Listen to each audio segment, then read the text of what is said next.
Yo guys, panoorin natin. May 4 tayo na maglalaro ngayon. 11 under. Fill up. Abangan natin, panoorin natin kung anong laro.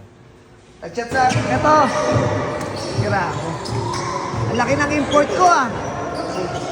You speak Tagalog? No. Nako, yari tayo dyan. English. That's her cousin. 11 years old. Laki oh. Ano na to? Passport ng Pilipino? Meron dual citizen. Nakakuha dual citizen. Panoorin natin. Tignan mo, fill up to para Canada, no?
Okay?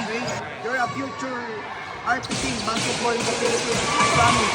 11 years old, go take time. Okay? Show your talent. Go. Grabe pare.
Ano man yun, tanong mo nga sa kanya kung ano masasabi niya sa 11 years old na mga Pilipino ngayon, mga kalaro.